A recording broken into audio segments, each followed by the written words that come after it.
10वां, तथेति नृपतिः प्रीतः शिरसा प्रतिगृह्याम् पात्रीं देवान्न सम्पूर्णाम् देवदत्तां हिरण्यमयीम्।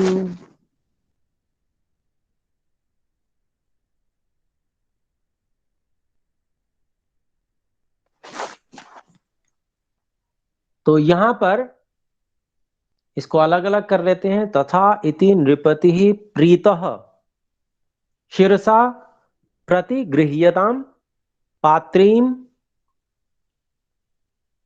देवान्न संपूर्णां देवदत्तां हिरण्यमयीम। और इसका अन्वय हम देख रहे हैं, तथा इति उक्त्वा। उक्त्वा का हमने अध्याय किया। प्रीतः नृपतिः देवदत्तां हिरण्यमयीम देवान्न संपूर्णां पात्रीं शिरसा प्रतिगृह्यताम्।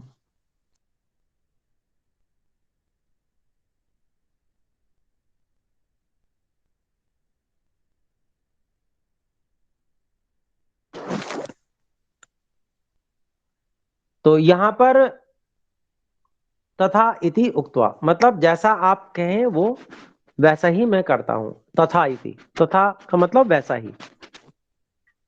ऐसा महाराजा दशरथ ने उनके निर्देश का पालन करते हुए कहा। तथा इति, जैसा आप कहते हैं मैं वैसा ही करता हूं। इति उक्त्वा, ऐसा कहकर प्रीतः नृपति ही, प्रसन्न हुए हुए जो नरों के स्वामी अर्थात महाराजा दशरथ। प्रीतः अर्थात जो प्रसन्नता से भर गए हैं, ऐसे प्रेम से भर गए हैं, ऐसे महाराजा दशरथ देवदत्ताम, देवों के द्वारा दी गई, विद्वानों के द्वारा जो दी गई, हिरण्यमयीम, देवान्न संपूर्णाम पात्रीम,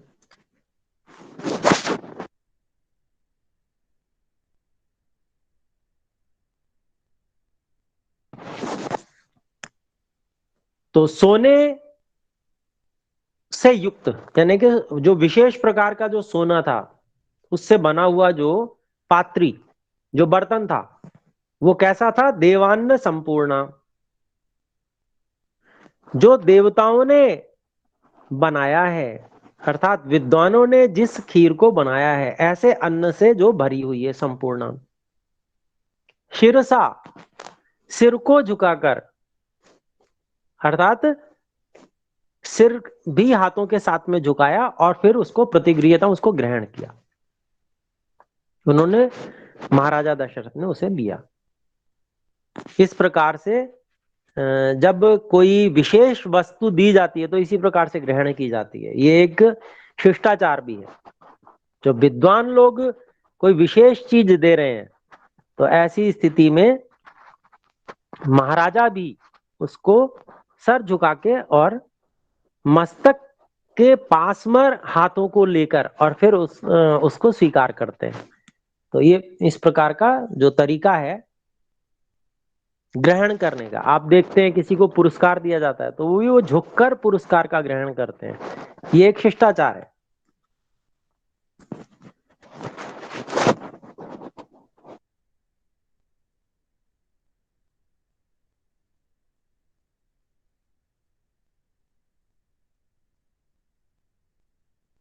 अगले श्लोक पे चलते हैं हम। अगला श्लोक हमारा 11वां है और आप जो बोलना चाहते हैं वो भी बोल सकते हैं म्यूट रखते हुए। हिरण्मयीम का क्या मतलब है आचार्य जी? जी, हिरण्य चमकदार वस्तु को कहते हैं, तो सोने को ज्यादातर हिरण्य कहा जाता है। तो सोने से जो युक्त है, और दोनों बातें हो सकती हैं। देखिए, स्वर्ण से युक्त, स्वर्ण भस्म आदि से युक्त भी हो सकती है वो खीर। दोनों बातें आ सकती हैं। एक तो पात्र, वैसे तो पात्रीम का यहाँ विशेषण है, तो वो पात्री यानी कि लीप प्रत्यय वहां पर लगाया गया है, तो इसका मतलब ये हुआ कि वो पात्र थोड़ा सा बड़े पात्र की शेप में नहीं, आकार में नहीं है, बल्कि कुछ छोटा पात्र है ना, उसको उस रूप में दिया गया है।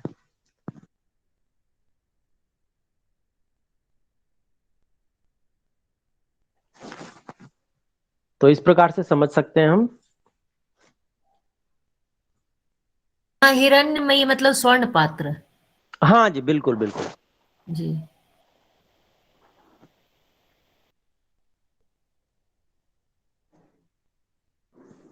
तो अब हम 11वें श्लोक पे आ रहे हैं। 11वां श्लोक। सोऽन्तः पुरं प्रविश्यैव कौसल्यामिदमब्रवीत् पायसं प्रतिगृह्णीष्व पुत्रियं त्विदमात्मनः। इसको अलग अलग कर लेते हैं पदों को। सह अंतः पुरम, सो अंतःपुरम का हमने कर लिया सह अंतःपुरम प्रविश्य एव कौसल्याम इदम अब्रवीत। कौसल्याम इदम अब्रवीत को हमने तोड़ा कौसल्याम इदम अब्रवीत।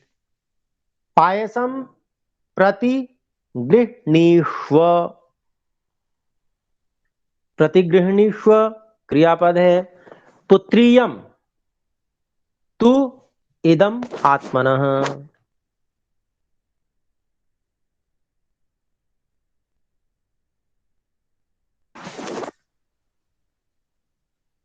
तो ये सरल सा श्लोक है बिल्कुल, इसमें विशेष हमें अन्वय करने की भी आवश्यकता नहीं है, हम ऐसे ही अब इसका अभिप्राय देख सकते हैं। सह अंतःपुरम प्रविश्य, सीधा सीधा कहा। सह दशरथ, महाराजा दशरथ, नृप नृप शार्दूल, नृपति अंतःपुरम प्रविश्य। तो उन महाराजा दशरथ ने अंतःपुर में प्रवेश करके, अंतःपुर जो घर होता है रहने का राजा का, जहां पत्नियां रहती हैं, तो ऐसे अंतःपुर में प्रवेश करके ही एव, प्रवेश करते ही उन्होंने क्या किया, अर्थात इतनी इतनी उत्साह और प्रसन्नता का विषय है, इसलिए उनसे रुका नहीं जा रहा है। तो प्रविश्य एव, जैसे ही वो अंतःपुर में घुसे गए, वैसे ही उन्होंने कौसल्याम इदम अब्रवीत, कौसल्या को यह कहा, इदम अब्रवीत कहा।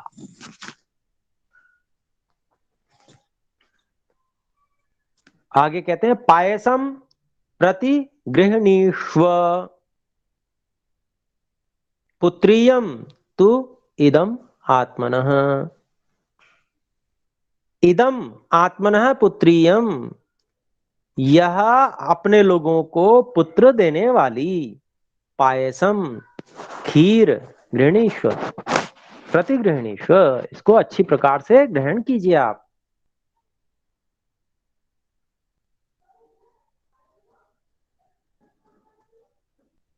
तो इस प्रकार से कौशल्या को, महारानी कौशल्या को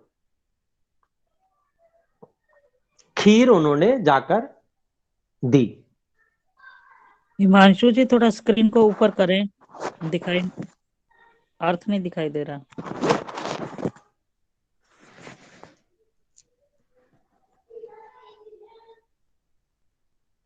तो आगे देखते हैं, अब 12वें श्लोक पे हम आ रहे हैं। कौसल्यायै नरपतिः पायसार्धं ददौ तदा अर्धादर्धं ददौ चापि सुमित्रायै नराधिपः।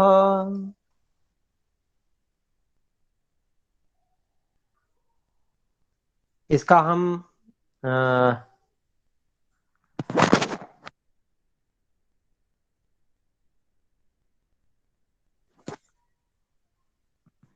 अलग अलग पद कर लेते हैं। कौसल्या यई चतुर्थी विभक्ति है। नरपति ही पायसार्धम ददौ तदा, ददौ क्रियापद है लिट लकार का।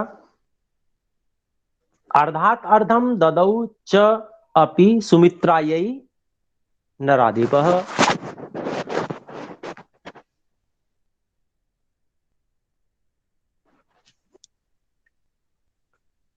तो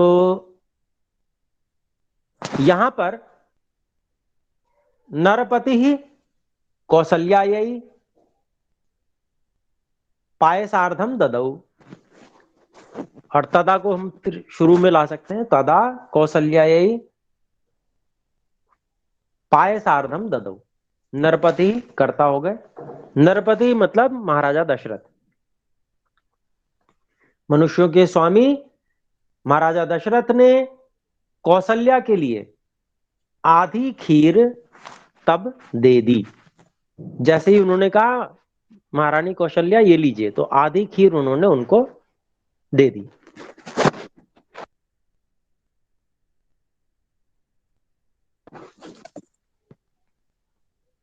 फिर अर्धात अर्धात अर्धम ददौ च अपि सुमित्रा यही, तो कहते हैं देखिए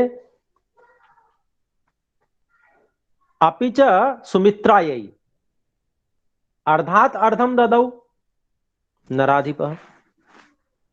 तो यहां नराधिप फिर से संबोधन उनके लिए है कि जो महाराजा दशरथ ने सुमित्रा के लिए आधे से आधी खीर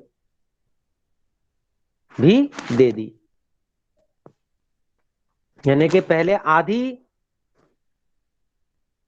महारानी कौशल्या को दे दी और उसमें उसके बाद में आधी से आधी सुमित्रा के लिए भी दे दी। तो ये इस प्रकार से जो उन्होंने वितरण किया, वितरण का प्रकार यहां पर बताया जा रहा है। 13वें श्लोक में आ रहे हैं हम लोग।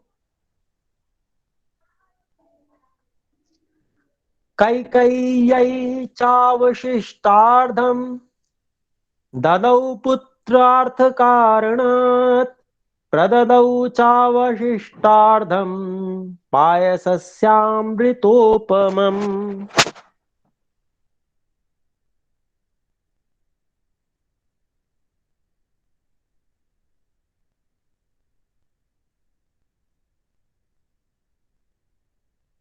आचार्य जी आपका म्यूट हो गया। ओम जी ओम ओम। तो यहां पर 13वें श्लोक में हम इसका पद अलग अलग कर लें। केकय्यै केकय्यै च अवशिष्ट अर्धम ददौ पुत्रार्थ कारणात् प्रददौ च अवशिष्ट अर्धम पायसस्य अमृतम अमृत उपमम। तो अमृतोपमम, और इसका अन्वय ये रहा, इस प्रकार से हम करेंगे।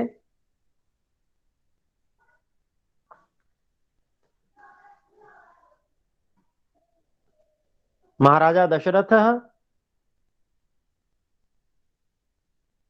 कैकेय्यै च पुत्रार्थ कारणात् अवशिष्ट अर्धम ददौ। तो अर्थ क्या बनेगा? महाराजा दशरथ ने कैकेयी के लिए जो बाकी बची हुई आधी से आधी खीर थी, वो पुत्र के लिए महारानी कैकेयी को दी।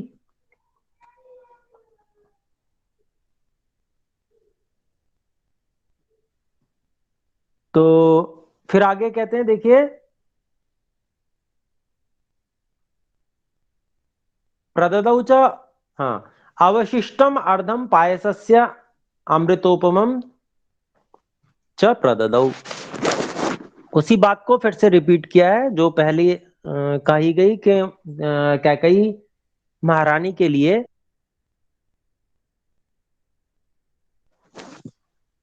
ये खीर दी गई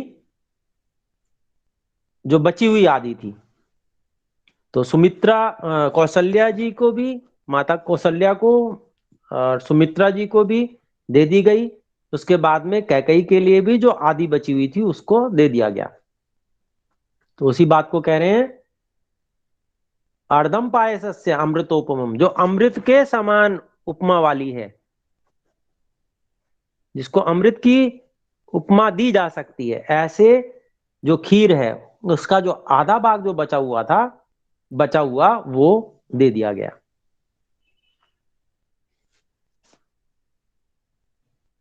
फिर 14वें श्लोक में आते हैं हम।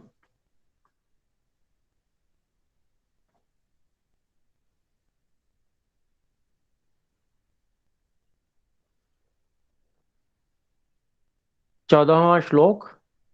अनुचिन्त्य सुमित्रायै पुनरेव महामतिः एवं तासां ददौ राजा भार्याणां पायसं पृथक्।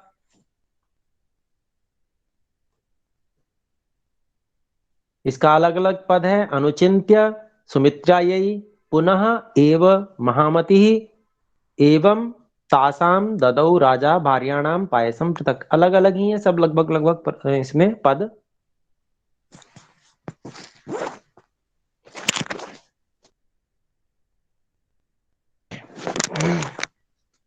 तो यहां पर विचार करके, फिर से विचार किया कि हमने जो कौशल्या को आधी दे दी थी, आधी में से फिर उसी में से हमने सुमित्रा के लिए भी कुछ दे दी थी,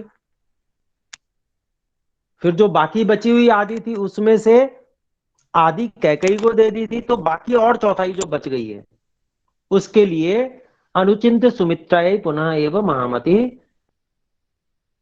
फिर विचार कर सुमित्रा के लिए फिर से महामति, महामति यहां पर महाराजा दशरथ को कहा गया है।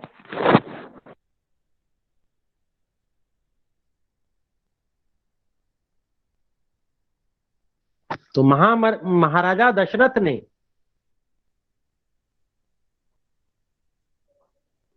सुमित्रा के लिए फिर से वो जो बची हुई जो सबसे अंतिम चौथाई खीर थी वो दे दी। एवं तासाम ददौ राजा भार्याणाम पायसम पृथक।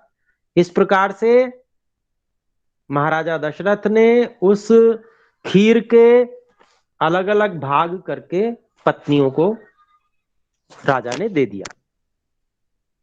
तो इस प्रकार से खीर का वितरण तीनों रानियों में महाराजा दशरथ ने कर दिया।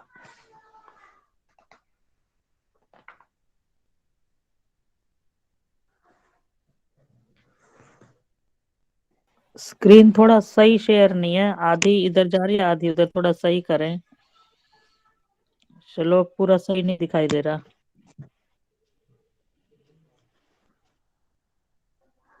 तो आइए अब 15वें श्लोक पे हम लोग पहुंच रहे हैं। 15वां श्लोक है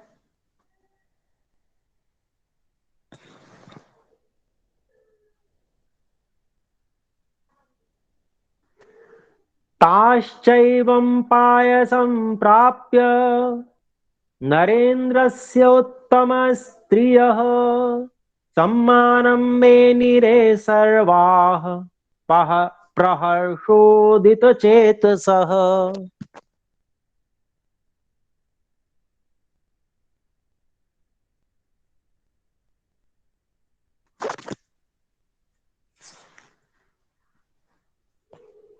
तो इस प्रकार से अब हम इसको फिर से पदच्छेद करते हैं। ताह च एवं पायसम प्राप्य नरेन्द्रस्य उत्तम स्त्रियः सम्मानम मेनिरे सर्वाः प्रहर्षोदित चेतसः।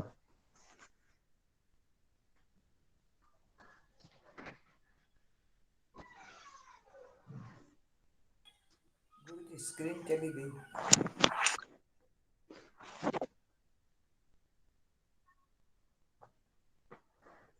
फिर से मैं बोल देता हूं इस श्लोक को।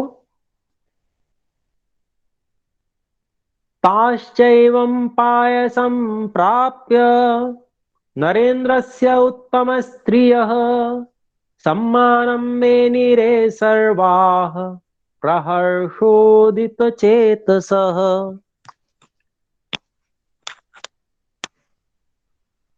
तो ताः च एवं पायसं प्राप्य नरेन्द्रस्य उत्तम स्त्रियः सम्मानं मेनिरे सर्वाः प्रहर्ष उदित चेतसः।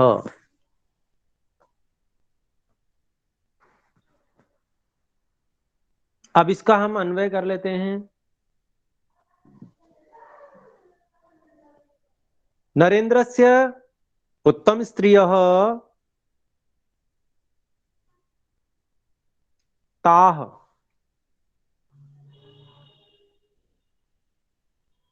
एवं पायसं प्राप्य सर्वाः प्रहर्षोदित चेतसः सम्मानं मेनिरे। मेनिरे लिट लकार का क्रियापद है।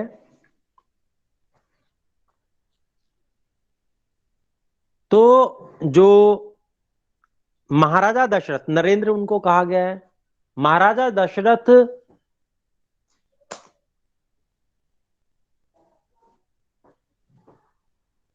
की जो सभी रानियां थी, उत्तम स्त्री है, उन्हीं के लिए कहा गया है, उनकी पत्नियां,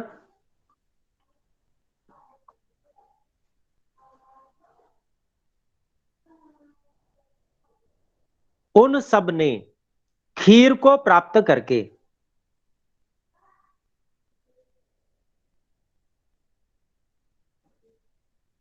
सर्वहा प्रहर्षोदित चेतसः, सभी जो रानियां थी वो बहुत ही प्रसन्न हृदय से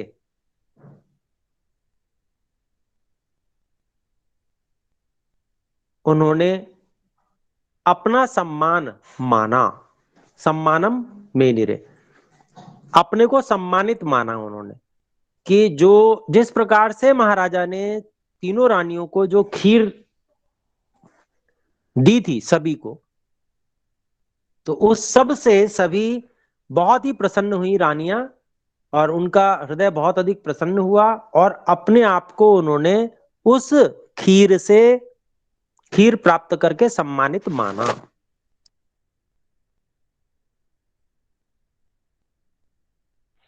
आचार्य जी, मेनिरे किस लकार? लिट लकार का रूप है। धातु क्या? मन धातु है। ये आपका जैसे आत्मने पद में रूप चलते हैं उसका रूप है। आत्मने पद है लिट लकार। लेभे लेभाते लेभिरे, उसी जैसे चलते हैं उसी तरह से मेनिरे।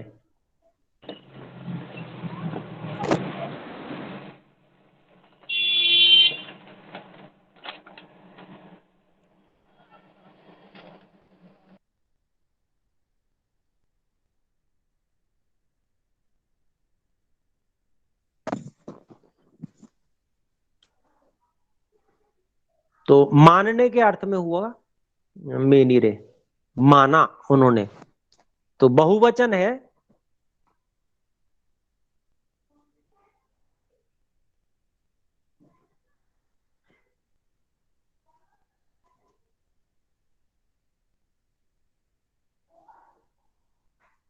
अब हम 16वें श्लोक पे आते हैं। देखिए, ये इस सर्ग का, अष्टम सर्ग का अंतिम श्लोक है।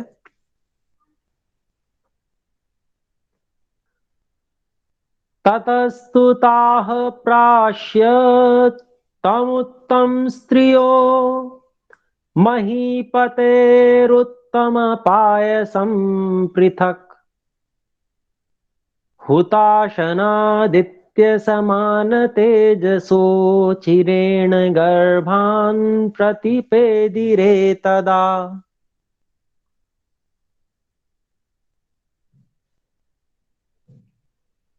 तो ये हमारा छंद बदला हुआ है, इसलिए लय इसकी विशेष नहीं है।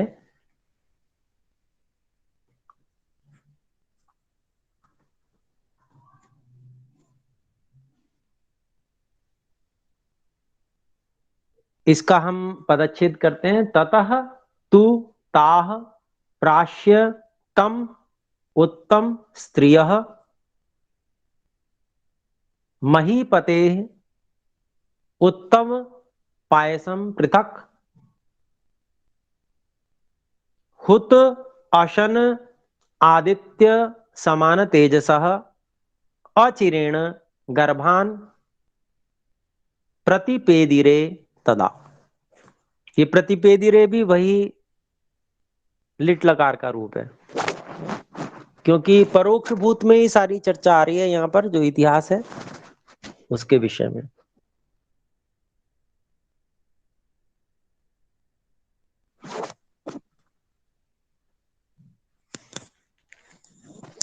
तो यहां पर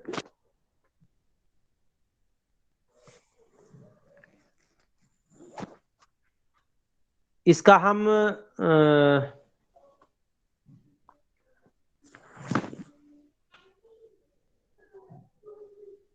वो कर चुके हैं, पदच्छेद कर चुके हैं। हुत अशन आदित्य समान तेजसः अचिरेण गर्भान प्रतिपेदिरे तदा। और अब इसका हम अन्वय करते हैं।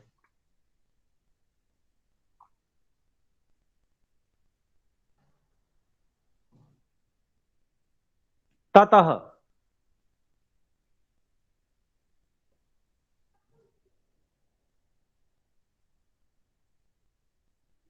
तम उत्तम स्त्रियः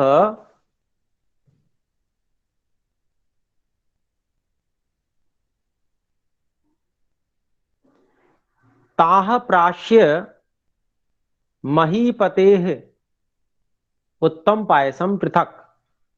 तो यहां पर महीपतेः उत्तम पायसम, इसको हम अलग लेके आते हैं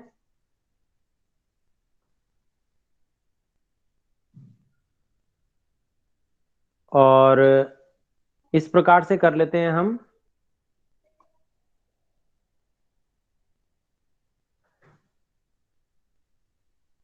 ततः तु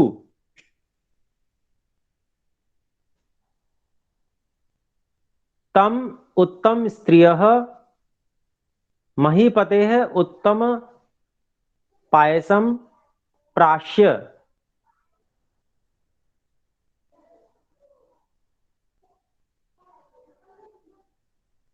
अर्थात उन तीनों रानियों ने महाराजा दशरथ, महीपति उन्हीं को कहा गया है, महाराजा दशरथ की जो वह उत्तम पायस यानी कि उत्तम खीर थी, उसको प्राश्य खाकर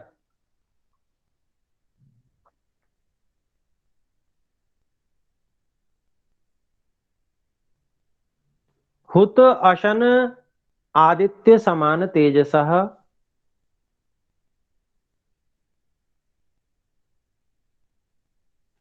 अग्नि और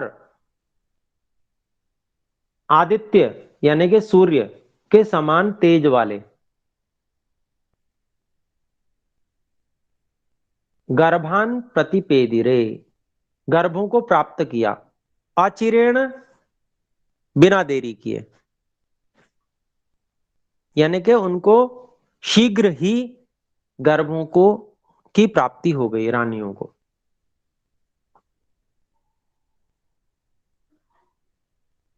तो इसका अभिप्राय यही है कि जो औषधि उसने अपना कार्य किया, औषध का ग्रहण करके उन्होंने जो गर्भाधान आदि संस्कार किया, उससे उनको शीघ्र ही संतान और गर्भ की प्राप्ति हो गई। प्रतिपेदिरे धातु कौन सा धातु?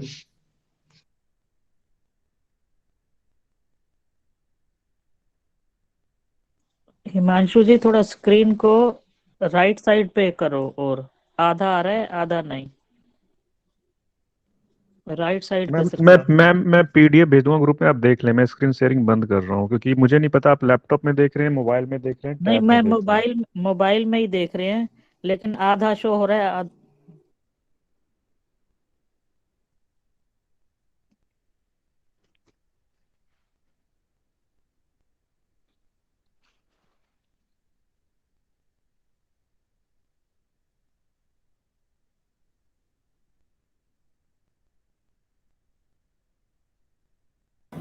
आचार्य जी आपकी आवाज नहीं आ रही है। ओम ओम ओम म्यूट हो गया था जी। अभी एक प्रश्न पूछा था, प्रतिपेदिरे ये कौन सी धातु है? तो प्रति तो उपसर्ग है इसमें, और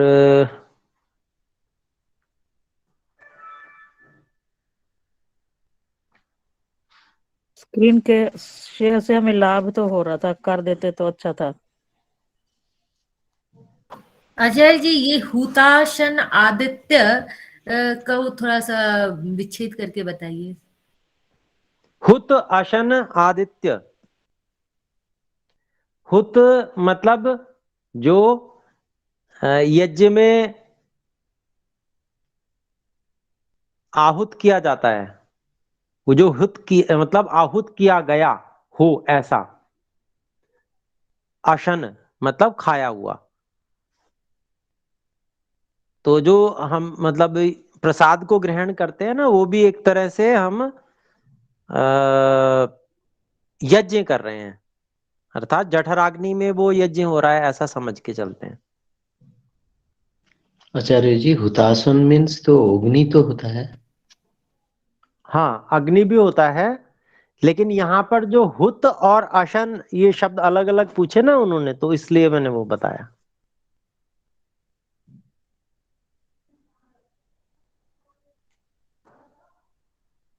अशन का मतलब भोजन होता है, हौत जी, मैंने भोजन अशन अग्नि ऐसा होता है। में। देखिए, जो अग्नि होती है वह देवों का मुख माना जाता है। हम्म। और क्योंकि अग्नि में जो भी हम आहुति डालते हैं वो सब जल जाती है, जल के और उसके सूक्ष्म भाग हो जाते हैं, और वो सूक्ष्म भाग सब जगह फैल जाते हैं सभी देवताओं के लिए। तो इसीलिए हुताशन उसको ही अग्नि को कहा जाता है। तो मतलब जिसमें डालने पर देवता खा सके, इसलिए वहां पर इस प्रकार से प्रयोग किया जाता है। ठीक है जी। दैट मीन्स जो पाक करने वाला जो अग्नि है, कोई ओवन पे हो, कोई और ओवन पे हो, वो उसको हुतासन नहीं बोला जाता है। जी जी जी, यज्ञ की अग्नि को ही हुताशन बोला जाता है। ठीक कह रहे हैं आप। ठीक।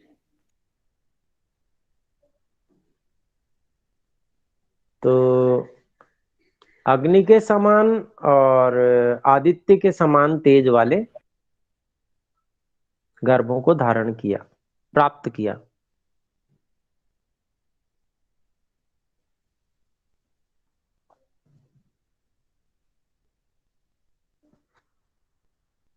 आचार्य जी, एक निवेदन मेरा है। जी जी बताइए। अनुमति हो तो मैं बोलूं? जी जी बोलिए तो बोलिए। आचार्य जी, बहुत सारे पंडित है जो पढ़ पढ़ के जाना और सब लोग को बोला, लेकिन जीवन में तो उसको कोई आचरण में नहीं देखता। तो इसलिए जो मैं ये शास्त्र पढ़ रहा हूँ, मेरा सब्जेक्ट मैथमेटिक्स है, तो ये जो पढ़ रहा हूँ, इसको पढ़ के मैं पंडित हो जाऊं, ये मेरा अच्छा नहीं लगता। मैं उसके लिए कोई श्रद्धावान हो जाए, ज्ञानी हो जाए, मेरे जीवन पे वो लाभ पहुंचाए, ऐसा मैं ही चाहता हूँ। तो इसके लिए मेरा कर्मकांड क्या होना चाहिए, आप थोड़ा सा मार्गदर्शन कीजिए। बाद में अपना क्लास का अंत में मुझे ये प्रश्न का उत्तर मिला तो बहुत अच्छा लगेगा। क्या दैनिक और थोड़ा विस्तार से मैं बोलूं कि मैं जब कोई मुस्लिम भाई मेरा पास आता है, वो तो गर्व से बोले वो मुस्लिम